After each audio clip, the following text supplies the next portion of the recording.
장기 투자가 결국 뭐 어떻게 정답이라고 생각하시는가요? 아니면 일단 대표님 어떻게 생각하세요? 장기 투자에 관련. 저는 뭐 장기 투자를 하는 편이긴 한데 일단은 저는 길게를 보고 가는 거죠. 근데 이제 투자가 이 종목에 대해서 어느 정도에 뭐 빠져나오냐 여기에 대한 거는 뭐 케이스 바이 케이스인 것 같아요. 네. 조금마다 좀 상황이 다 틀린 것 같아요. 네네. 저도 굉장히 공감하는데요. 선별적인 장기 투자가 중요하지 않나 이렇게 생각하고 있습니다. 아, 네. 절대적으로 뭐 무조건적으로 장기 투자라고 생각하는 거는 굉장히 좀 잘못됐다고 생각하고 있고요. 사서 그냥 묻어두는 게 정답은 절대 아니라고 생각합니다. 묻어두는 게 정답은 절대 아니라고 생각하고 주식이 철저하게 확률 싸움이라고 생각합니다. 결국은 오르거나 주가가 오르거나 아니면 내리는 건데 그냥 제 짧은 경험상 제가 14년 투자해 보니까 내가 100이라는 기간을 보유하면 거기서 실제 오르는 기간은 20 미만이더라고요. 근데 그 20 미만을 우리가 미래를 예측할 수가 없고 미래를 예측한다 해도 누구도 맞출 수 없기 때문에 그냥 그 20이라는 기간을 보유하기 위해서 결국 확률을 제일 높이려면 100이라는 기간을 오래 보유하다 보면 20일 보유하는 기간이 길어지기 때문에 그래서 저는 장기 투자를 최소한의 수익을 내기 위해서는 장기 투자를 한다고 보고요. 하지만 내가 종목 선택을 진짜 싸게 잘 사서 정말 싸게 사자마자 수익이 일정 부분 난다. 그럼 수익 실현하는 거 맞다고 생각합니다. 그리고 또 내가 투자금 자체가 너무 커서 목표 수익률을 굉장히 보수적으로 낮게 잡았는데 목표 수익률을 달성했다? 그럼 과감하게 가차없이 파는 것도 또 좋은 전략이라고 생각합니다. 워낙 주식 투자 전략의 차이가 개인의 성향, 보수적인 성향이냐 공격적인 성향에 따라 다른 거지만 무조건적인 장기 투자가 답이라고는 절대 생각하지 않고 있습니다. 네. 저 역시도 수익이 나오면 과감하게 정리합니다. 네. 저 확률을 아까 높인다고 했었는데 확률을 높이기 위해서 본인만이 뭐 이렇게 뭐 정리를 한다든지 여러 가지 뭐 비법이 혹시 있으신가요? 네, 확률을 높이기 위해서 정리하는 거는 소위 뭐 바둑으로 치면 복기를 한다고 하는데요. 그거를 다 이제 초반에는 주식이 오르고 내리고 고가 저가 뭐 현재가 그 가격을 계속 가격의 흐름을 계속 기록을 했고요. 차트 기술적 분석하고는 전혀 다른 개념입니다. 네네. 가격의 이제 변동성에 대해서는 체크를 계속 했고요. 이제 최근에는 이제 그 회사의 펀더멘털과 무관하게 뭐 미중 무역 분쟁이라든지 뭐 외국인의 뭐 대량 선물 매도가 나온다든지 아니면 이제 트럼프와 바이든 관련돼서 뭐 대선 관련된 이슈로 인해서 일시적으로 빠지면 가격적인 매력이 생기니까 그런 부분에 대해서 그 매크로적인 부분을 많이 체크를 하고 있습니다. 그걸 통해 이제 가격에 대한 이제 높고 낮음을 혹시 일지도 쓰시는가요? 매매일지 열심히 썼는데 요새는 조금 이제 블로그 활동하고 유튜브 이제 혼자 하다 보니까 저랑 비슷하시네요. 저도 일주일 쓰다가 매매일지 열심히 썼습니다. 네. 매매일지 굉장히 도움 많이 됩니다. 초보 투자자분들 매매일지 꼭 쓰길 권해드리고요. 가격 흐름을 한번 잘 체크해 보시면 절대 차트하고는 다른 개념입니다. 네네네. 그리고 이번에 또 코로나 때 위기가 있었잖아요. 네. 코로나 때 뭐 어떻게 위기를 잘 관리하셨는가요? 그 코로나 때가 보통 또 이번에 많이 깨진 사람도 있고 뭐 금액이 뭐 손실 본 사람도 많은데. 네, 저 같은 경우는 그 오히려 이제 장 빠졌을 때 소위 말하는 뭐 인버스 그다음에 뭐 곧버스라고 하는 걸 사는 거는 좋은 투자 전략은 개인적으로는 아니라고 생각합니다. 오히려 이제 그 리스크 관리에 꼭 필요한 건 저는 현금이라고 생각하고요. 저도 잘 못해요. 저 주식을 너무 좋아해서 주식이 싸면 무조건 사기 바쁜 현금 보유를 잘 못하는데 이게 계속적으로 시장의 변동성이 커지면서 느낀 건 현금이 좋은 종목보다 훨씬 더 높은 가치를 나타내구나 생각해서 리스크 관리는 절대적으로 평상시에 장이 좋든 안 좋든 항상 실탄을 내가 전체 포트 자산이 100%다 그러면 한 20% 정도는 현금 보유하면 내가 싸게 산 종목을 더 싸게 살 수 있는 기회가 생길 수도 있고 또 좋은 종목이 생겼을 때 사는 기회가 생길 수도 있다고 보고요. 주식 살 때는 뭐 잘 아시겠지만 저는 절대 뭐 한 번에 안 사고요. 굉장히 여러 번 나눠서 사는. 그럼 이번에 이제 보통 현금 비중을 어떻게 유지하시고 그 코로나 때 어떻게 했는지 좀 알려주시죠. 코로나 때는 오히려 굉장히 공격적으로 주식을 많이 샀고요.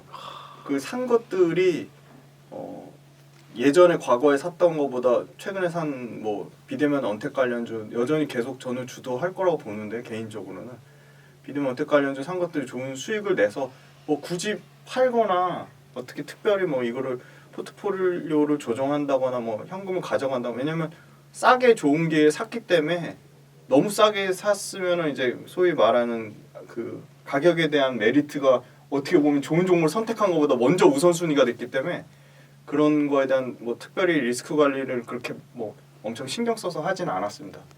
근데 이제 그 결국은 언제 사는 거 못지않게 언제 파느냐도 중요하지만 그 파는 시기는 저는 이제 올해보다는 내년에 굉장히 장이 좋을 거라고 보기 때문에 내년 잘 좋게 보는 이유가 리스크 뭐죠? 관리를 하고 있습니다. 일단 기본적으로 주가는 실적이 함수인데 올해 워낙 뭐 코로나 때문에 실적이 안 좋아서 그 부분이 정상화만 돼도 이제 전체 코스피나 코스닥 기준으로 뭐 연간 30% 이상 실적 성장이 될 거라고 보고 있는데 실적 성장 중에도 차별화되는 종목들이 있겠죠. 50% 100% 성장이 나는 회사들이 있는데 그런 회사들이 현재 가격에 다 그 미래 가치가 다 반영되어 있다고는 저는 개인적으로 보고 있지 않습니다. 그래서 미래 가치가 반영될 룸이 좀 더 남아 있다 그렇게 판단하고 있습니다. 네. 좋네요. 내년에 뭐 상승장으로 예측하고 있다. 뭐 저랑 어떻게든 의견은 비슷하네요. 저도 이제 실적 장세가 남아 있다고 보거든요. 네, 맞습니다. 이제 시중에 돈 푼 걸로는 이미 반영이 됐고요. 그렇죠. 그래서 진짜 그걸 거기서 본질적으로 펀더멘탈이 반영된 실적 장세는 아직 저도 지금은 이제 어떻게든 핑계로 맞습니다. 조정을 주고 네. 있는 상황이고 네. 2파 조정 중이라고 저는 뭐 그렇게 개인적으로 보고 있습니다. 너무 저도. 저랑 대표님 할 수 있는 역할이 많을 것 같습니다. 네. 그리고 이제 네. 그 시중에 뿌려놓은 돈을 결국 유동성을 회수해야 되는데 유동성 회수하지 않겠다고 뭐 연준에서 발표한 부분도 있고 그리고 금리가 이제 한번 떨어졌는데 이게 추세 방향성이라는 게 다시 올리기도 쉽지는 않을 것 같고 시중에 있는 돈을 수거하지 않는 이상 계속 내년까지는 좋은 그러니까 잦은 변동성보다는 큰 대세 흐름을 봤을 때는 네, 대세 네. 상승에는 네. 내년까지는 좀 좋지 않을까 이렇게 조심스럽게 방향성을 예측해 보고 있습니다. 네. 그래서 아까 리스크를 잘 어떻게든 회복하셨는데 네. 주식 투자하면서 조심해야 되는 게 있다면 어떤 게 조심해야 되는가요? 저는 제일 조심해야 될 게 네. 공부 안 하고 사는 거라고 생각합니다. 공부 안 하고 그냥 무분별하게 막 쇼핑하듯이 매수하는. 그냥 이 주식도 좋아 보여서 사고 저 주식도 좋아 보여서 네. 사고 저게 싸 보여서 사고 저게 뭐 테마 관련되니까 사고 바이오니까 사고 그렇게 진짜 정말 뭐 그 예를 들어 뭐가 있죠. 옷 같은 거 살 때도 인터넷으로 최저가 비교해보고 이게 상품이 어떻고 품질이 어떻고 어떤 재료를 쓰고 그렇게 따지는데 막상 주식 살 때는 굉장히 공격적이세요. 대부분 맞아요. 보면 맞아요. 대부분 재무제표고 뭐 그리고 또 맞아요. 맞아요. 분석이고 뭐고 맞아요. 그냥 다른 사람이 좋다고 하면 그냥 사시는 맞아요. 거예요. 무조건 있다 사고. 네. 제 주변에도 그렇게 위험하게 투자하시는 분들 무슨 깡으로 그렇게 사시는지 모르겠어요. 공부하시는 분들은 오히려 굉장히 사시는데 그렇죠. 뭐 엄청나게 고민하고 또 고민하고 사시는데 네네네. 오히려 개인 투자자분들이 굉장히 좀 그런 좀 무분별하게 좀 매수하는 거는 굉장히 좀 위험하다고 생각하고 있습니다. 그렇죠. 저도 뭐 공감합니다. 저도 대부분 다가 이렇게 종목 알려주면 내가 예를 알려주면 대부분 다 공부도 안 하고 다 사더라고요. 그분 또 뭐 대표님에 네, 그렇다고 또 그 사람들이 네. 또 수익 나는 사람이 네. 또 있지만 이제 또 까먹는 사람도 많아요. 아, 우리는 그렇죠. 또 장기 투자가 많으니까 네, 저거 하다가 물리면은 네. 기다리다가 손해 보고 파는 사람들도 꽤 많아요 생각보다. 맞아요. 손해 보고 파시는 분들 많더라고요. 근데 그게 결국은 타이밍 예측하려고 해서 그러는 건데 그런 부분 좀 안타까운 점이 있습니다. 그럼 이제 이렇게 주식을 이렇게 보면 마인드가 네. 저랑 어떻게 비슷한 면이 상당히 많은데 네. 어떤 식으로 공부를 하셨어요? 저는 맨 처음에는 이제 증권 방송을 많이 봤는데요. 네. 그때는 뭐 아무것도 몰라서 증권 방송에서 말하는 게 네. 이게 뭐 아. 똥인지 된장인지 구분도 못 하고 그냥 열심히 방송을 보고 그때 또 했던 거는 이제 무료 강연 그때는 유튜브가 없었기 때문에 맞다. 그냥 오프라인으로 맞아. 무료 대부분 강연 대부분 무료 강연 많이 대부분 했죠. 무료 강연 네. 많이 해서 무료 강연 그냥 뭐 닥친 애도 뭐 300회 넘게 무료 강연 찾아가서 들은 것 같아요. 증권사에서 하는 무료 강연도 있고 뭐 증권 방송에서 하는 무료 강연도 있고 뭐 무슨 이데일리 뉴스 그러니까 신문에서 하는 또 무료 강연도 있고 그래서 그런 거 열심히 봤고요. 그리고 증권사 그 PB들 찾아가서 종목 막 물어봤어요. 그때 모르시는 분들 진짜 많더라고요. 맞아요. 오히려 우리보다 더 모르는 사람 PB들이 엄청 네. 많아요. 그래서 PB들을 비하하는 게 아니고 예. 또 PB들마다 분야가 달라서 그런 건지 네. 개별 종목에 대해서 모르시는 분들이 많더라고요. 네. 그래서 그랬는데 그 와중에 사실 그 최준철 대표님하고 아까 말씀드린 뭐 이베스트 윤지호 센터장님 뵙고 조언을 많이 들었죠. 직접적으로 그냥 맨땅에 헤딩해서 찾아가서 조언 들었고, 네. 직접 이렇게 찾아가서 네. 이렇게 발품을 엄청 발품으로, 팔았습니다. 네, 네, 대단하시네요. 발품 그리고 엄청 만약에 저기 보통 강연에 저는 그런 네. 또 몇 번 그렇게 생각보다 많이 안 가봤는데 네.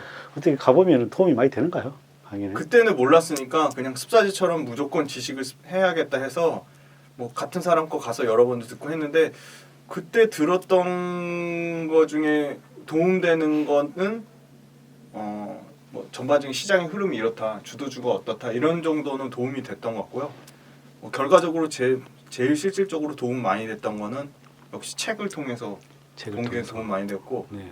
전 강추드리는 건 역시 신문입니다. 산업뉴스. 네네. 네. 우리 인터넷. 네. 우리 지금 올라오는 레베뉴처럼 네, 맞습니다. 네, 레슨본에 나오는 것처럼 네. 신문을 좀 특히 네. 그 사회면이나 경제면 보지 마시고 산업면을 보면 거기에 투자 아이디어가 다 들어있어요. 산업인의 어떤 걸 찾는가요? 네, 산업면에 보시면 이제 그 예를 들어 뭐 이제 5G가 이제 초기 시장이라서 네. 어떤 성장성이 있고 산업이 몇 프로 이상 성장하고 5G에 관련된 밸류체인 기업들은 어느 게 있고 이렇게 초기 시장에 대해서 설명하는 기사들이 있거든요. 네. 그거를 유심히 보시는 게 굉장히 도움이 많이 되고요. 엄청 좋은 팁을 주시네요. 네네. 네. 그리고 뭐 전기차도 전기차 관련돼서 새로운 배터리 산업이 배터리 관련된 기술이 개발됐다. 그럼 배터리 관련된 기술을 발품 못지않게 중요한 게 손품입니다. 손품을 파는 겁니다. 배터리 관련 기술을 다 쳐보시면 맞네요. 엄청나게 많이 나오는데 그 중에 이제 선별하는 거는 또 본인만의 노하우가 필요한 거죠. 오늘 좋은 팁 주시는데 네. 레베뉴를 잘 보시든지 아니면 신문을 많이 보십시오. 네, 네. 그거 관련돼서 네. 레슨원에 또 좋은 팁을 나중에 강의를 통해서 할 수 있는 기회가 있으면 좋을 것 같습니다. 오, 좋습니다. 네. 산업 관련된 공부를 하는 방법을 좋습니다. 네. 대표님하고 한번 좋습니다. 좋은 기획을 삼으면 좋지 않을까. 좋습니다. 네. 그러면 저기 취재하다 보면은 뭐 차트도 많이 보고 또 뭐 보조지표도 많이 활용하잖아요. 맞습니다. 보조지표도 많이 활용하시는가요? 네, 보조지표 보는 거는 저는 중요한 게 결국은 주식도 투자자들의 심리가 녹아 있는 거잖아요.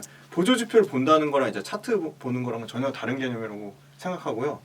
차트는 이제 철저하게 이제 가격의 흐름만 보는 거고 보조지표를 보는 이유는 심리를 보는 거거든요. 그래서 보조지표 중에 제일 두 가지를 좀 중점적으로 봅니다. 이제 주가의 그림자는 이제 거래량이라고 많이 얘기를 하는데 네네. 거래량 관련돼서 이제 두 가지 지표를 보는 게 이제 그 VR 지표, VR이랑 OBV 지표를 많이 보는데 이제 거래량이 이제 주가의 선행하는 특성을 가지고 있잖아요. 근데 VR이 마침 거래량으로 시장이 과열인지 아니면 과도하게 그 침체인지 과열인지 침체를 판단하는 좋은 기준이 된다고 보고 있습니다. 그래서 보통 VR이 100이면 일반적으로 파는 거랑 사는 거의 매도의 거래량과 매수의 거래량이 동일한 게 100이거든요. 근데 보통 사는 거래량이 많으면 이제 150을 기준으로 하죠. 그래서 이제 450 이상 되면 과도했다고 보고 그리고 뭐 75 미만이면 굉장히 그 침체 구간이라서 딱 뭐 보통 일반적으로 얘기하는 거는 뭐 75와 450을 기준으로 하지만 그것도 얼마든지 본인마다 설정하실 수가 있거든요.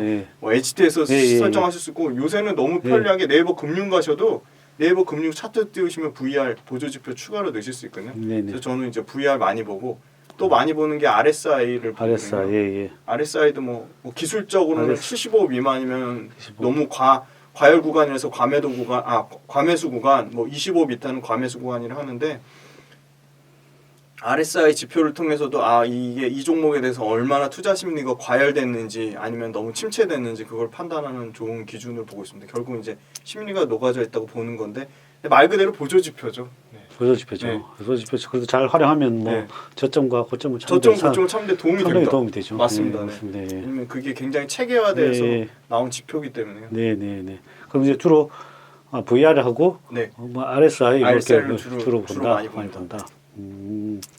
저는 RSI보다는 뭐 비슷하더라고. 네. 스토캐스팅을 이제 네. 보는데 네, 스토캐스틱 해보면은 저도 봅니다. 비슷하더라고. 굉장히 다 근데 비슷합니다. 네. 비슷한데 보니까 스토캐스팅이 조금 더 늦게 나와서 뭐 더 좋다는 얘기가 있다고 뭐 참고하십시오. 네네.